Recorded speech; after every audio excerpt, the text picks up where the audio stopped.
हरियाणवी माँ बोली बोलने वाले और समझने वाले हर इंसान को मेरी राम राम। मेरा नाम अश्वनी सरावत है और आज बात कराएंगे सरदार भगत सिंह के बारे में। बातें तो बहुत करेंगे, आज नहीं, लंबी सीरीज चलेगी ये। मैं पिछले 6-7 महीने में कम से कम 9-10 किताबें मैंने उनके बारे में पढ़ी हैं भाई, और बहुत कुछ जाना है, समझा है। और मेरे एक बात समझ में आई है, ज़्यादातर हम जैसे मैं खुद गांव देहात में पड़ा बड़ा बालक हूँ, तो मैंने एक चीज़ देखी है कि अपने ट्रैक्टर पे, अपने बाइका पे या बहुत जगह सरदार भगत सिंह के फोटो हमने मिल जाए, लेकिन उनके बारे में जानने वाले लोग बहुत कम हैं। गिने चुने लोग इसे हैं जो उनके बारे में सही में पढ़ रहे हैं या जाना है। एक आम आदमी है ना, वो नहीं जान पाता कि उनकी किसी ज़िंदगी थी, उनके क्या विचार थे। तो ये चीज़ जानना बहुत ज़रूरी है। और एक बिल्कुल ऐसा आदमी नहीं होगा जो गांव में भाई बिल्कुल पढ़ भी नहीं पाता ढंग से। मेरा टारगेट वो है कि वो भी अगर मेरी वीडियो देखा ना तो बिल्कुल एक सीधे साफ शब्द में समझ जाओ कि वो आदमी कहना क्या चाह रहा है और बिल्कुल एक सच्चाई वाली बात उस दोहरा जावे। तो मेरा एक ये टारगेट है। तो एक लंबी सीरीज चलाऊंगे और एक ऐसी शख्सियत जो बिल्कुल मतलब एक तरफा 100% हर इंसान को ही पसंद है, सरदार भगत सिंह, उनके बारे में बात करेंगे।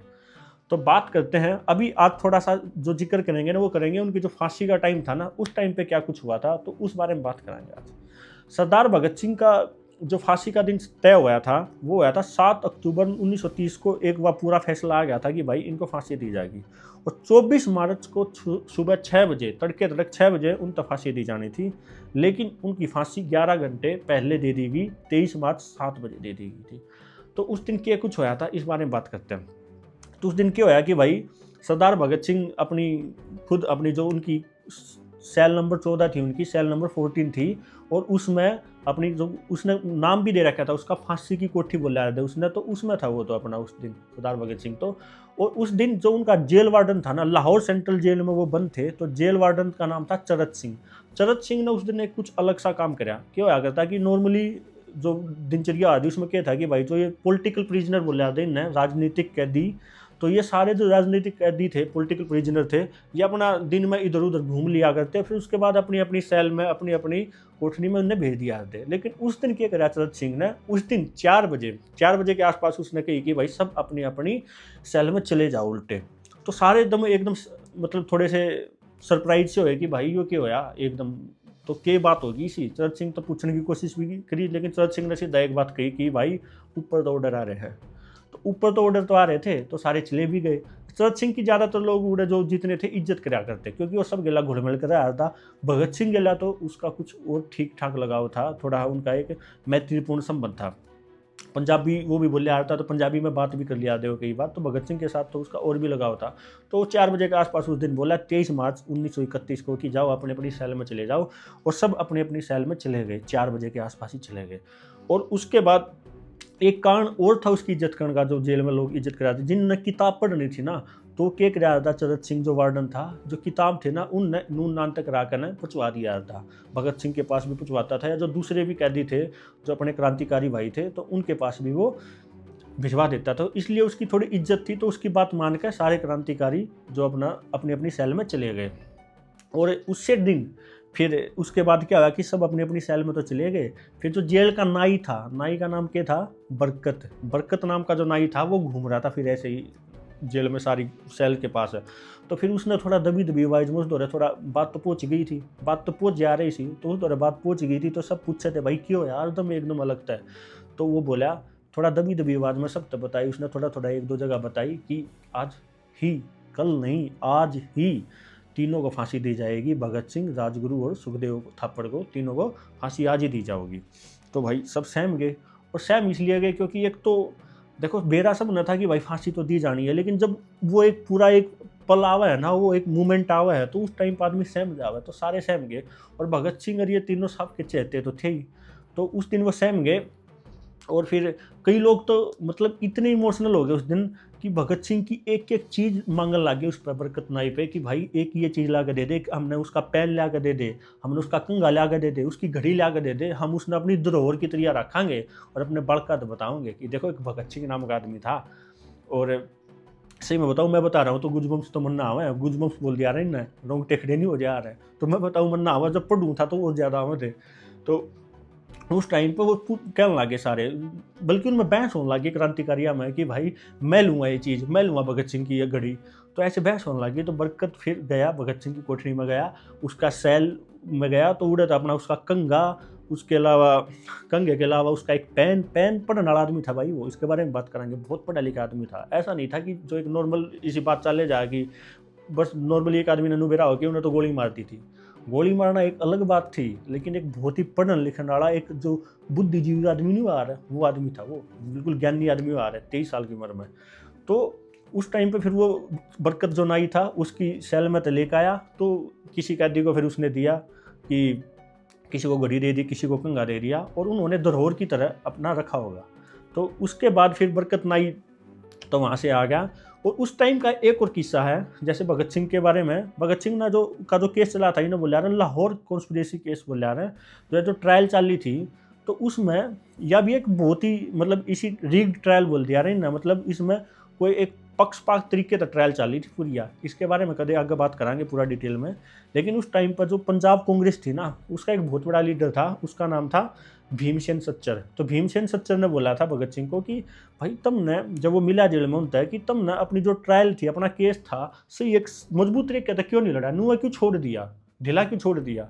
तो भगत सिंह ने जवाब दिया था कि जिस काम में लाग रहा हूँ ना, वो काम बलिदान मांगा है, वो काम हमारी बलि मांगा, बलिदान मांगा है, हमारा सेक्रीफाइस मांगा है।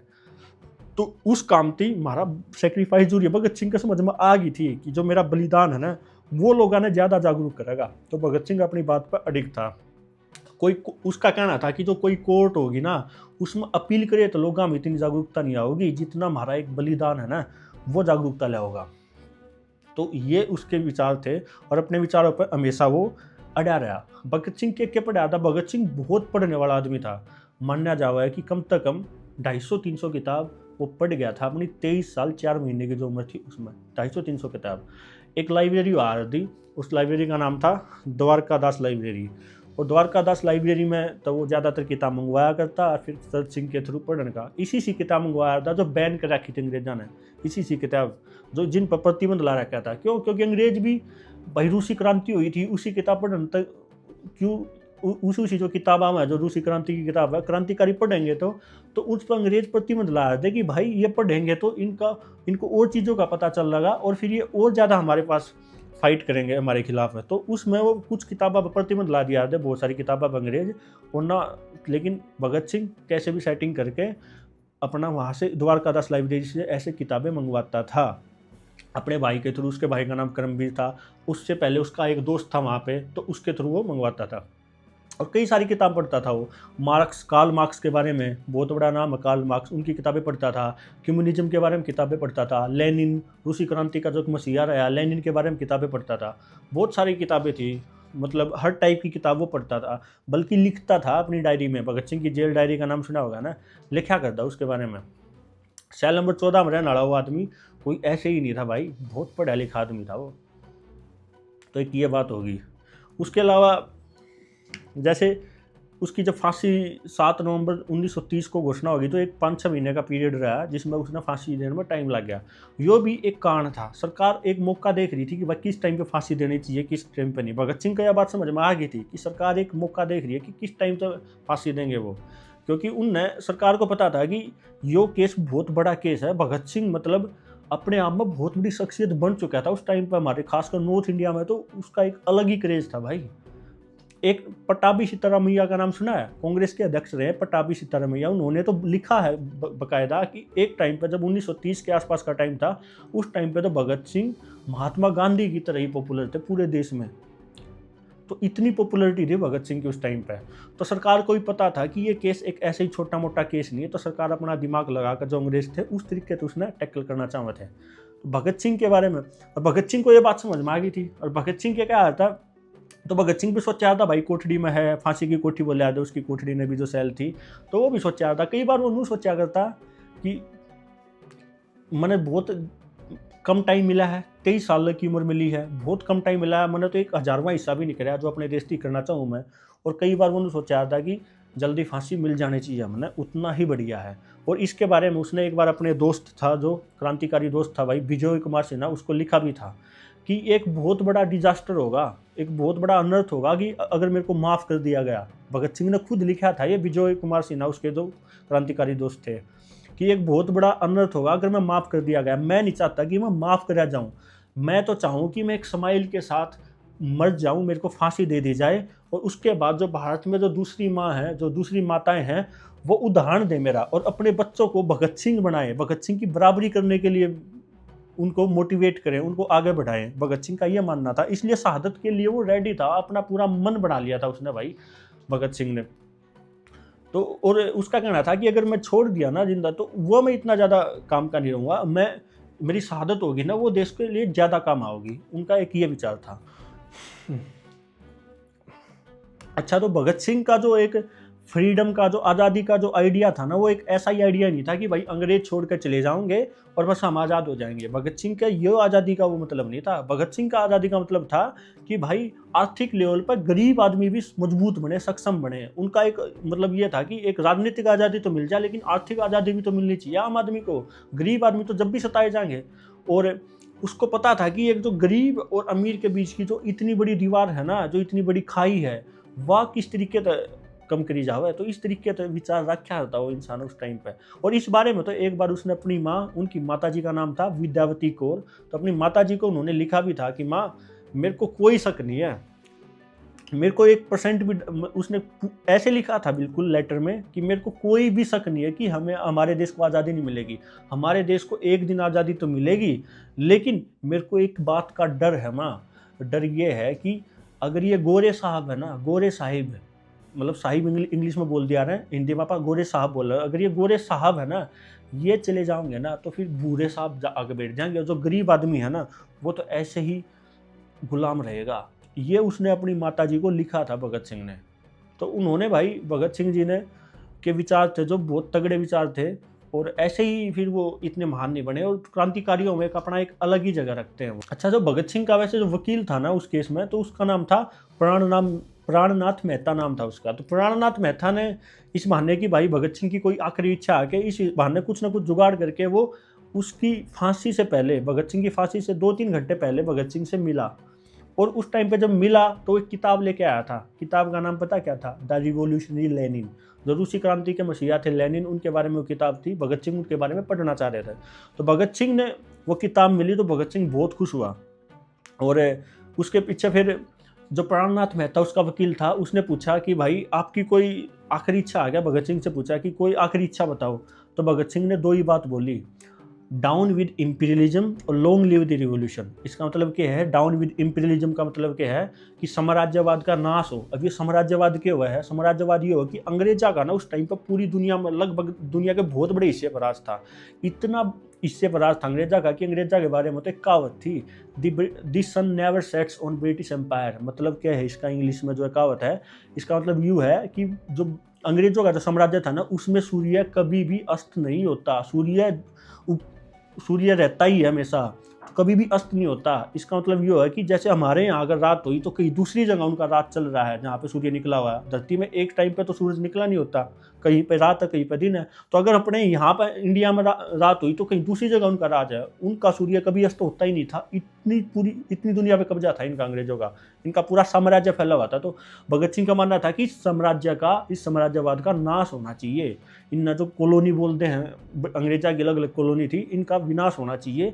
ये गलत ये मतलब पूरी दुनिया में एक तानाशाही चल रही है। एक तो ये था, और एक था फिर लॉन्ग लिव द रिवोल्यूशन, मतलब इनकलाब जिंदाबाद। अपनी जो क्रांतिकारी की जो भावना है ना, उसको जगा कर रखना है। एक भगत सिंह का ये मानना था। फिर भगत सिंह से उनके जो वकील थे उन्होंने पूछा कि भाई कि आप ये ऐसा टाइम चल रहा है कि आपको फांसी होने वाली है, तो कैसा फील कर रहे हो आप, कैसा लग रहा है आपको? तो फिर भगत सिंह ने बोला कि as usual I am happy. मैं तो जैसे नॉर्मली खुश रहता हूँ, आज भी खुश ही हूँ। और फिर पूरे देश को क्या मैसेज देना चाहिए, वकील साहब ने फिर ये भी पूछा। तो वो भगत सिंह ने मैसेज दिया कि मैं तो आगे भी इस कंट्री में ही, अपने देश में ही पैदा होना चाहता हूँ और इसी की सेवा करना चाहता हूँ। और उसने ये भी बोला, माना जाता है कि एक बार मेरी तरफ से थैंक यू बोलना पंडित नेहरू को और अपना सुभाष चंद्र बोस को, इनको थैंक यू बोलना, क्योंकि इन्होंने मेरे केस में रुचि दिखाई थी। ये मिले भी थे उनसे, भगत सिंह से, तो इन्होंने मेरे केस में रुचि दिखाई थी, इंटरेस्ट दिखाया था, तो उसके लिए मेरी तरफ से थैंक यू बोलना। भगत सिंह ने ये कुछ बोला। उसके बाद फिर प्राणनाथ मेहता जाता है वहाँ से। रास्ते में फिर वो राजगुरु से भी मिलता है और सुखदेव थापर से भी मिलता है। सुखदेव थापर ने अपना कैरम बोर्ड उनको दे दिया कि इनको वापस दे देना, अपना अधिकारियों को जमा करा देना। और फिर कैरम बोर्ड देने के बाद लेके प्राणनाथ मेहता था जो वकील था वो निकल गया वहाँ से। और उसके बाद जो अधिकारी थे, जेल के अधिकारी, उन्होंने भगत सिंह को, इन तीनों को बताया कि आपकी फांसी 11 घंटे पहले एडवांस कर दी गई है, पहले दिया जाएगा। जो आपको कल 6 बजे फांसी दे जानी थी वो आज शाम ने 7 बजे दी जाओगी। तो उसके बाद फिर भगत सिंह और इनको तीनों को लेके जाया जाता है अपना हथकड़ियाँ पहना के। और जब भगत सिंह को कोठड़ी में लेने आते हैं ना, तो उस टाइम का भी एक किस्सा है कि भगत सिंह उस टाइम पे भी किताब पढ़ रहा था। और किताब वही जो अभी लेके आए थे प्राणनाथ मेहता, द रिवोल्यूशनरी लेनिन, वो किताब पढ़ रहे थे भगत सिंह। और पढ़ने लग रहा था, जब अथॉरिटी ने बोला कि आपका टाइम हो गया है, कुछ ही पेज उसने पढ़े थे उस किताब के, तो फिर भगत सिंह ने उनको बोला कि कम से कम एक चैप्टर तो पूरा कर लो इस किताब का। तो मौत, अपनी मौत शामी है, लेकिन उस टाइम पे भी वो इंसान पढ़ने लग रहा है। तो समझ सको कि वो कितना पढ़ने के प्रति कितना उसमें जुनून था। और यही ज़िंदगी है, इसलिए मैं यह वीडियो बना रहा हूँ कि भाई पढ़ना जरूरी है लाइफ में, अपनी किताबें पढ़ना बहुत ज़्यादा जरूरी है। एक आप नॉर्मल किताब पढ़े हैं कि भाई मैथ साइंस या जो आप एक बेसिक किताब पढ़े हैं, तो एक अपना है इस टाइप की किताब पढ़ना बहुत जरूरी है, जिन हमारी दिमाग, हमारी बुद्धि खुला है। तो इस टाइप का हमने पढ़ना जरूरी है। तो यहाँ से एक हमें ये सीख भी मिला है कि भाई आदमी की, इंसान की मौत शामिल है, लेकिन वो उस टाइम पर भी पढ़ने लग रहा है। तो देखो कितना, किस लेवल पर स्ट्रोंग था वो दिमाग से। तो एक ये बात थी, ये एक बड़ा अच्छा किस्सा था उनका। तो उसके बाद उन्होंने वो पेज मोड़ा, और मोड़ने के बाद फिर वो अपने अधिकारियों के साथ चले तीनों।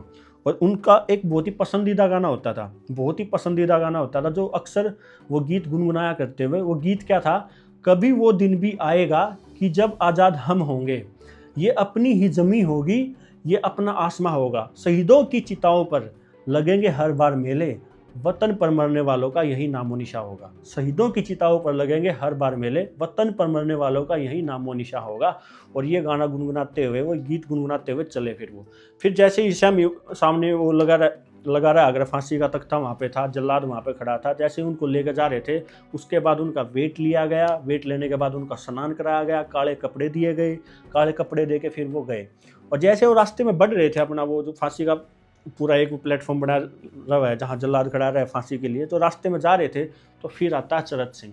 और चरत सिंह बोलता है कि भगत सिंह के पास आता है, और भगत सिंह के थोड़ा कान में थोड़ा आराम से बोलता है भगत सिंह के पास जाके, यार भगत सिंह आज तो रबदा ना ले ले, आज तो कोई प्रार्थना कर ले, वाहेगुरु का नाम ले ले। तो भगत सिंह को उसने बोला, ये माना जाता है। तो भगत सिंह ने फिर उसका क्या जवाब दिया? भगत सिंह ने बोला कि चरत सिंह जी, मैं पूरी ज़िंदगी कभी प्रेयर नहीं की, प्रार्थना नहीं करी मैंने। और सच्चाई बात तो यह है कि मैं तो जो गरीबों पे बहुत सारे अत्याचार या यातनाएं होती रहा है, सच्चाई बात तो यह है कि इस वजह से मैंने तो कई बार भगवान के बारे में बुरा भला भी बोला है। तो मैं आज किस मुँह तो प्रार्थना करूँ? भगत सिंह ने यह बात बोली। अगर आज के टाइम पे मैं प्रार्थना करता भी हूँ, तो फिर भगवान मेरे को पता क्या बोलेंगे कि ये तो बहुत बड़ा कायर है। जब इसका अंत, आखिरी दिन इसके सामने आया, तो उस दिन डर गया, और आज फिर मेरा नाम लेने लग रहा है, आज प्रार्थना करने लग रहा है। भगत सिंह ने ये बोला, और ये जवाब देकर भगत सिंह ने थोड़ी स्माइल करी, हंसा, और फिर फांसी के तख्ते की तरफ चला गया। बोला कि आज मैं प्रार्थना नहीं करूँगा, तो चला गया। तो आखिरी टाइम भी ये माना जाता है कि उन्होंने, वो चरत सिंह जो वार्डन था, उन्होंने जो बोला था, उसके बाद भी भगत सिंह ने कही कि नहीं, आज भी मैं अपना जो उन्होंने किताब भी लिखी थी, वाई आई एम एथिस्ट, उस पे मैं कायम हूँ, आखिरी टाइम तक कायम रहा। तो भगत सिंह के बारे में ये माना जाता है। भगत सिंह की ये बात सीखने को मिलती है कि भाई वो एक उसका जो बिलीफ सिस्टम था ना, जो विचार थे, उन विचारों पर वो इंसान सोच समझ के पहले तो आगे बढ़ता था, फिर उन विचारों पे स्टैंड करता था, खड़ा रहता था। तो एक ये बात भी उनसे सीखने को मिलती है कि ऐसे ही नहीं वो कि अडिग रहता था अपने विचारों पे भाई। तो बहुत तगड़ा आदमी था।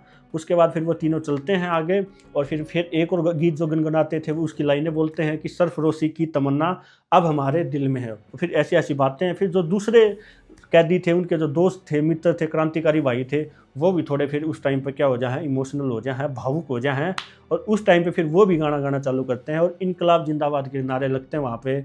और फिर एक गाना और गाते हैं उनके जो क्रांतिकारी साथी थे कि माई रंग दे बसंती चोला, मतलब इसका क्या है कि हे माँ, हमें हमारी शहादत के लिए तैयार कर दो। तो एक हिसाब का एक ये जो गाना आपने कई बार सुना भी होगा, माई रंग दे बसंती चोला। तो फिर उसके बाद उनको फांसी के जो प्लेटफॉर्म था वहाँ पे लेकर जाया है, लाहौर सेंट्रल जेल थी जो, वहाँ पे लेकर जाया है।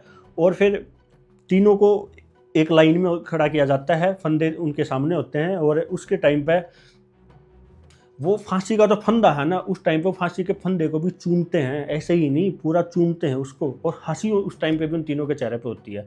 फिर वो जो जल्लाद खड़ा था, जल्लाद बोल रहा है कि भाई कौन सा सबसे पहले आएगा, तो सुखदेव थापड़ था, तो एकदम बोला कि ना मैं आऊँगा सबसे पहले। तो सुखदेव थापड़ ने सबसे पहले फांसी दी गई, फिर उसके बाद भगत सिंह और राजगुरु को, तीनों हंसते हंसते फांसी का फंदा चूमते हुए फांसी दे रही उनको। उसके बाद बहुत लंबे टाइम तक, हाँ एक और उस टाइम पे एक किस्सा है कि जो जेल में जो ऑफिसर थे ना, वो ऑफिसर भी उस टाइम पर मतलब स्तब्ध रह गए थे, एकदम हैरान रह गए थे यार कि इस तरीके से भी फांसी दी जा, इस तरीके से भी कोई फांसी के फंदे पर चढ़ जाया करे। उस टाइम पे फिर उनकी बॉडी काफ़ी टाइम तक उड़े लटकी रही, और उसके बाद फिर एक डॉक्टर आया, डॉक्टर ने थोड़ा जो फॉर्मेलिटी हो वो पूरी करी। फिर एक फॉर्मेलिटी आ गया कि जो ऑफिसर है ना जेल में, ऑफिसर, वो ऑफिसर चेक करेंगे कि कोई ऑफिसर एक चेक करेगा कि भाई डेड है बॉडी अभी पूरी तरह से, तो ऐसे चेक करने के लिए बोला। तो जिस ऑफिसर को बोला गया ना, उसने मना कर दिया। वो इतना आश्चर्यचकित था, तो उसने मना कर दिया। उसे टाइम उससे जगह उसको सस्पेंड कर दिया गया उस ऑफिसर को। उसके बाद फिर 2 अंग्रेज ऑफिसर, उनमें से एक ऑफिसर जो सुपरिटेंडेंट ऑफ जेल था, उसने उन दोनों ने बॉडी आइडेंटिफाई करी, एक जूनियर ऑफिसर था। और उसके बाद फिर पूरी तरह से घोषणा कर दी गई कि तीनों की डेथ हो चुकी है। और फिर एक सबसे बड़ा जो फिर ये जो अधिकारी थे, जेल के अधिकारी थे उस टाइम पर, उनके सामने एक जो सबसे बड़ी दिक्कत आई फिर ये आई कि डेथ हो गई, फांसी दे देगी, लेकिन अब इनका दाह संस्कार कैसे किया जाए। हिंदू सिख जो अपनी मानते हैं उनके हिसाब से दाह संस्कार करना जरूरी है। बिल्कुल भी ऐसा कर दिया तो फिर पब्लिक में और भी बहुत गलत मैसेज चला जाएगा। तो उनने अगर जेल में दाह संस्कार करते तो फिर उनको चिंता हुई कि भाई जो धुएं की लपट है उन न देख कर, या कोई थोड़ी बहुत आग देख लेगा तो उसके बाद जो बाहर जनता खड़ी थी ना, बाहर जनता इकट्ठी हो गई थी, तो वो भड़क जाएगी और जेल में घुस सकते हैं। तो उनको इस चीज़ का डर हो गया। तो उनने फिर अपना दिमाग लाया, और दिमाग लाए पीछे उनने क्या करा, रात ने जो पीछे वाली दीवार थी ना लाहौर सेंट्रल जेल की, वो दीवार उनने तोड़ी कुछ, और उसमें एक ट्रक घुसाया, और फिर वो जो बॉडी थी ना इनकी डेड बॉडी, उन डेड बॉडीज़ को ऐसे अंदर डाल दिया जब जिस तरीके से हम नहीं करा कर कि भाई ट्रक में कोई सामान लादन लाग रहे हैं और फिर बोरे भरकर ने ऐसे फेंक दिया सामान, बिल्कुल जो अपना नॉर्मल लगेज वगैरह आ रहा है फेंक दिया। तो उस तरीके से एक असभ्य तरीके से, अभद्र तरीके से उन बॉडियों को उनमें ट्रक में डाला गया, फिर ले गए। और लेकर गए उनने सोची कि नदी है तो नदी, रावी नदी है तो रावी नदी के किनारे इनने दाह संस्कार कर देंगे इनका। अच्छा, रावी नदी के बारे में थोड़ा जान लो। रावी नदी क्या है कि पंजाब ने पंचनाथ बोले, यार नदियों की धरती बोल रहे हैं, 5 नदियों की भूमि बोलते हैं। तो ये 5 नदी कौन सी है? देखो, एक सब मेन नदी है वो है सिंधु नदी, ठीक है। सिंधु नदी की जो 5 सहायक नदी है ना, एक नदी में 5 नदी मिल जाए आ गए तो 5 सहायक नदी है, उनमें एक नदी है रावी नदी। रावी, सतलुज, ब्याज, उसके अलावा फिर चेनाब और झेलम, और जो मेन नदी होगी अपनी यह होगी सिंधु नदी। तो ये 5 नदी इनकी सहायक नदी है। तो उनमें एक नदी कौन सी है? रावी नदी। हाँ, ये जो 3 नदी है रावी, सतलुज, ब्याज, इनका पानी अपने दो रहा है। 1960 में जो संधि हुई थी, और जो 3 नदी बद गई, जो चेनाब, झेलम और जो सिंधु नदी, उनका पानी किस दौरा जा? पाकिस्तान दौरा जा। तो इन 6 नदियों में से एक नदी है रावी नदी। जब पाकिस्तान पर बॉर्डर लग गया, फिरोजपुर नाम की जगह है अपने पंजाब में, पाकिस्तान के बॉर्डर तक लग गया है, तो उधर रावी नदी के किनारा जलाने का फैसला करा गया इन रात का। लेकिन रावी नदी में पानी बहुत कम था उस टाइम पर, बिल्कुल ऊपरी सतह पर था। तो उस टाइम पर कुछ उनके दिमाग में आया कि भाई यार ठीक नहीं रहा होगा। तो उसके बाद वो ले गए सतलुज के किनारे। सतलुज के किनारे फिरोजपुर नाम, जो फिरोजपुर डिस्ट्रिक्ट है, वहाँ ले गए उनने। और फिर उनने अंग्रेज या जो भारत के अधिकारी भी होंगे उसमें, तो अधिकारियों ने क्या किया, उनका वहाँ पे दाह संस्कार करना चालू किया। दाह संस्कार करना शुरू ही किया था, लेकिन उसके पाछे फिर वहाँ जो एक गांव था, उस गांव का नाम था गंदा सिंह वाला। गंदा सिंह वाला, जैसे अपना हुसैन वाला बॉर्डर नहीं है अभी पाकिस्तान के लिए जो लाग गया है, अपनी साइड तो हुसैनी वाला गाँव था, दूसरी साइड कौन सा गाँव है? गंडा सिंह वाला गांव। तो उस गांव के लोगों ने मेरा पाट गया।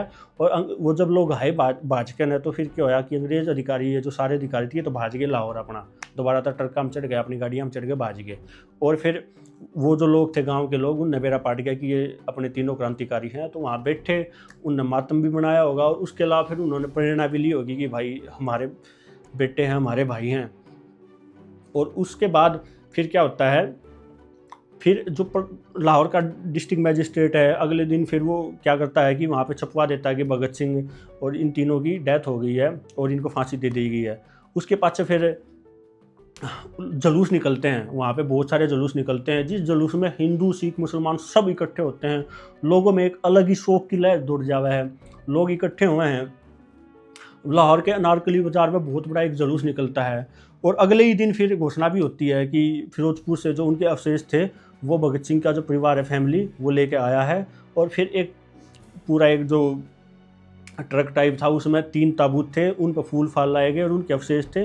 वहाँ से फिर एक जुलूस निकाला गया और जुलूस में इतने बहुत सारे लोग, लाखों लोग इकट्ठे हुए और उसमें बहुत सारे लोगों ने फिर, औरतों ने काली साड़ी पहनी, मर्दों ने कुछ काले बैंड लगा लिए, इस तरीके थे और लोग खुल कर रोए। उसमें इतना मातम मनाया कि खुल कर रोए, चाहे मर्द है चाहे औरत है, बिल्कुल खुल कर रोए और चिल्ला चिल्ला कर रोए कि भाई आसमान फट जा। इस लेवल का एक माहौल था, आप सोच सको हो भगत सिंह और जब उन तीनों की डेथ हुई थी और लोगों का कितना भयंकर लेवल पर प्यार था उनके लिए।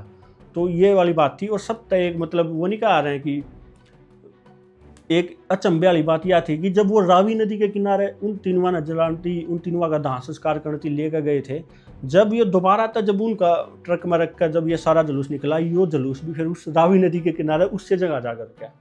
तो एक ये पूरा एक किस्सा था उस टाइम का, भगत सिंह करके टाइम का। भाई किस टाइप के आदमी थे ये, बड़े मतलब अलग ही मेंटल लेवल के आदमी थे भाई, बहुत अलग थे। लेजेंड ऐसे ही नहीं बोलते, तो बहुत ज़बरदस्त थे। और चरत सिंह था जो वार्डन, चरत सिंह अपने कमरे में गया उस दिन, खूब रोया। 30 साल के आसपास उस आदमी की सर्विस थी वार्डन की। उस चरत सिंह जो वार्डन था उसकी 30 साल के आसपास सर्विस थी उस जेल में। और उसने अपने 30 साल की सर्विस में पहली बार ऐसा देखा था कि भाई कोई क्रांतिकारी ऐसे हंसते हुए, जिसने प्यार है, चरत सिंह का तो एक अपना पर्सनल लगाव भी था, वो पहली बार देखा था उसने। और वो खूब रोया बताया जा है। और फिर इसके बाद ही भगत सिंह की और इन तीनों की कहानी का वहाँ पे अंत होता है। लेकिन वो अंत बस उनकी बॉडी का हुआ था, उनकी देह का हुआ था, लेकिन उनके विचारों का नहीं हुआ। भगत सिंह, सुखदेव, राजगुरु, ये तीनों ही हमेशा जिंदा रहेंगे और जब तक दुनिया है, जब तक इनका नाम लिया जाएगा और कोई इनको भुला नहीं सकता। इनके बारे में लोगों का एक अविवादित प्यार है। लोगों का कोई मतलब ऐसा नहीं मिलेगा कोई इंसान जो इनके बारे में कोई भी एक नेगेटिव टिप्पणी कर देगा आपने। तो ये था 1931 में। फिर 23 मार्च शाम ने 7 बजे उनकी फांसी होगी और लगभग फिर 16 साल बाद 1947 में हमारे देश में आज़ादी मिली। और आज़ादी ऐसे ही नहीं मिली भाई, ऐसी ऐसे ये पूरी कहानी बताई है, ऐसी ऐसी बहुत सारी कहानियाँ हुई हैं, तब जाकर आज़ादी मिली है। मिलते हैं फिर अगली वीडियो में भाई। सबको तब तक राम राम। हरियाणवी बोली बोलने वाले सारे भाइयों ने, सारे बड़े छोटे ने, सब ने राम राम।